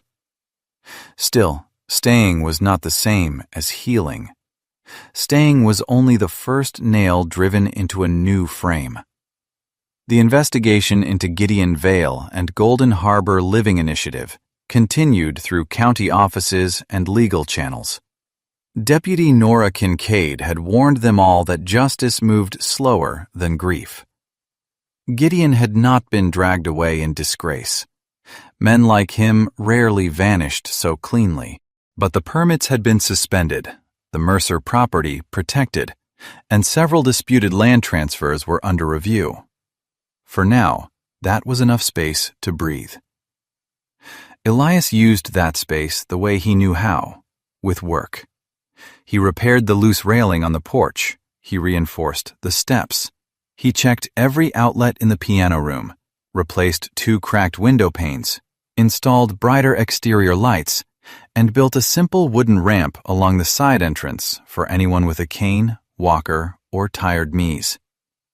He sanded the old piano bench until the wood felt smooth beneath the hand. He did not do it beautifully. He did it carefully. Bellamy watched him one afternoon and grunted, "You measure like your father." Elias glanced up from the ramp boards. "Is that good?" Narrow and neat. Her white blonde bob tucked behind both ears. Her voice still carrying the crisp rhythm of a woman who had spent a career making signatures matter. She helped file the first forms for a small community program, not yet a full nonprofit, but something clean enough to accept donations, schedule volunteers, and avoid giving men like Gideon any loose threads to pull. Nora connected them with a local community association that offered basic event coverage for small educational gatherings. "Start small," Nora said. "Let the house grow into its name." So it began as Saturday Music and Repair Hour. The first morning, only 4 children came. One was Milo Harper, June's 9-year-old son. He was a slight boy with sandy hair that fell into his eyes and a face too serious for his age. His parents' divorce had left him with the cautious posture of a child who had learned rooms could change without warning. He stood close to June at first, fingers curled around the hem of his jacket, staring at the piano as if it were a sleeping bear. Ranger noticed him immediately. The German shepherd rose from beneath the piano and walked toward him, slow and unthreatening. Milo froze. Ranger stopped 2 feet away, sat, and lowered his head. "Can I pet him?" Milo whispered. Elias leaned against the doorway. "He prefers formal introductions." Milo blinked. "What?" "You tell him your name. He decides if you're allowed." Milo looked uncertainly at the dog. "I'm Milo." Ranger lifted one paw and placed it lightly on Milo's shoe. The boy's face changed. Not into joy exactly. Something smaller and rarer. Trust beginning. "That means yes," Elias said. Clara watched from the piano bench, her hands folded in her lap. She looked nervous in a way Elias had never seen before. Not afraid of Gideon. Not afraid of losing shelter. Afraid of failing the one thing she still loved. June touched her shoulder. "Just one note at a time." Clara nodded. She invited Milo to sit beside her. The boy climbed onto the bench, stiff as a soldier receiving orders. Clara showed him middle C. Her bent finger hovered over the key, not pressing yet. "This," she said, is not a test. It is only a door. Milo pressed the wrong key. He snatched his hand back as if burned. Sorry. Clara smiled. No need. A wrong note is not an enemy. It is only a little child who walked through the wrong door. Milo stared at her. Then, softly, he laughed. Not loud, not dramatic, but clear enough to make Walter stop sanding a chair on the porch and look up. Clear enough to make Elias feel something inside the old walls loosen. Clear enough to make Ranger thump his tail once under the piano, as if the dog himself had approved the first miracle.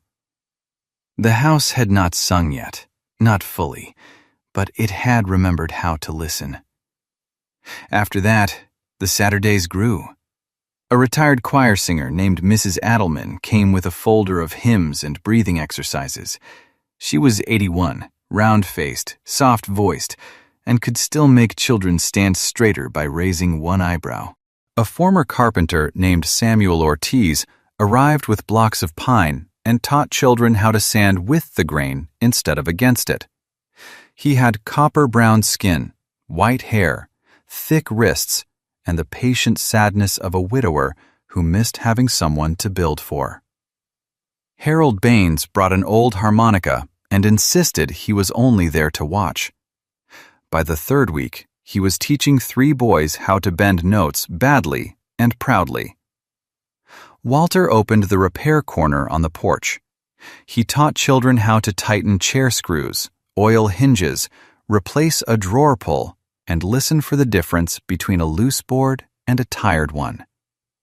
Everything tells you what hurts, he said, holding up a wobbly stool. You just have to stop pretending you already know. Elias heard that and looked away before anyone could see it land. Clara taught slowly. Some days her hands hurt too badly to play more than 3 notes. On those days, June played the demonstration, and Clara taught listening. She taught children to wait until a note finished ringing. She taught them that silence was part of music. She taught them that old songs were not old because they were useless, but because they had survived many mouths. Ranger became the unofficial law of the house. He lay under the piano during lessons, walked beside elderly guests with canes, and placed his head on the knees of children too frightened to perform. If someone cried, Ranger arrived before tissues. If Walter raised his voice too sharply, Ranger looked at him until the old man muttered an apology. If Elias worked too long without eating, Ranger carried one of Clara's dish towels into the yard and dropped it at his feet like a ridiculous flag of rebellion. The house laughed more because of him, and laughter, Elias discovered, was not the opposite of grief. It was the proof grief had not won everything. Raymond did not come inside at first. On the morning of the first official opening, he stood outside the gate in the cold sunlight with his hands in his jacket pockets. He looked thinner than before, or perhaps shame had finally stripped something from him. He had redeemed Clara's ring from the pawn shop and placed it in a small box on the porch table. Clara found it before the children arrived. She opened the box and went very still. Walter stood behind her, his face unreadable. Inside lay the thin gold band, worn smooth by 50 years of marriage. Clara touched it with one finger, but did not put it on. Elias saw Raymond waiting near the road, half hidden by the maple shadows. The man looked like a boy outside a locked schoolhouse, unsure whether punishment or forgiveness waited inside. Walter walked to the porch railing. For a moment, Elias thought the old man would send him away. Instead, Walter called, "There are chairs in the shed that need sanding." Raymond looked up. Walter's voice hardened. "That is not forgiveness." Raymond nodded quickly, tears already in his eyes. "It is work," Walter said. "If you want to fix what you broke, Come back next Saturday. Then the one after. Words are cheap. We have enough of those. Raymond walked in slowly. He did not hug Clara. He did not ask to. He only stood near the porch steps and whispered, "I'm sorry." Clara looked at him for a long time. Then she closed the ring box and set it beside the piano later that morning. Not on her finger, not hidden away. Waiting, like a seed, or a verdict only time was allowed to deliver. Elias understood that kind of mercy. It did not erase the wound. It gave the wounded a choice about what came next. By late afternoon, the first official sign was ready. Walter had carved it himself from a plank salvaged from the old shed. His hands had trembled through some of the lettering, making the lines imperfect. Clara said that made it honest. June painted the letters dark blue. Milo, after much concentration and one paint smudge on his nose, helped add a small music note in the corner. Elias mounted the sign at the front gate while everyone gathered in the yard. The Mercer Music House, where no one grows old. Alone. Clara studied it, then clicked her tongue. It needs something. Walter sighed. Of course it does. She handed Milo a smaller brush. Main words, in slightly crooked letters, the boy painted, "Wrong notes are welcome." Elias laughed. The sound surprised him. It was not a short exhale, not a polite response, not the dry sound he used when the world expected humor. It was real. Rusty, but real. The kind of laugh a house might earn after waiting years to hear it again.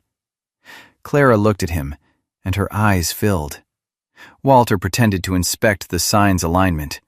Ranger sat beside Elias, tail sweeping through fallen leaves. Inside, June began the opening piece. Clara joined with a few careful notes. Milo played one high note at the right time and looked as if he had touched the moon. Mrs. Edelman hummed. Harmonica entered too early and badly, making 3 children giggle. Walter muttered that the harmonica ought to be inspected for crimes. The music was imperfect. It was alive. Elias stood in the doorway and listened. He thought of Evelyn, not as a ghost now, not as a wound, but as a woman whose kindness had outlived her hands. He thought of Daniel, a grieving man who had locked away music. Sometimes God's miracles do not arrive with thunder. Sometimes they come through an old song, a trembling hand, a loyal dog, and a house that still has room for one more person to be loved. This story reminds us that no one grows too old to matter, no home is too broken to heal, and no heart is too far gone to find its way back. In everyday life, we may meet people who feel forgotten, tired, or silently afraid. A kind word, a patient ear, or one small act of love can become the miracle they were praying for. If this story touched your heart, please share it with someone who needs hope today. Where you are watching from, tell us about someone who once helped you, and subscribe to the channel for more emotional stories of faith, healing, family, and loyal dogs. May God bless you, protect your home, comfort your heart, and guide you through every season of your life.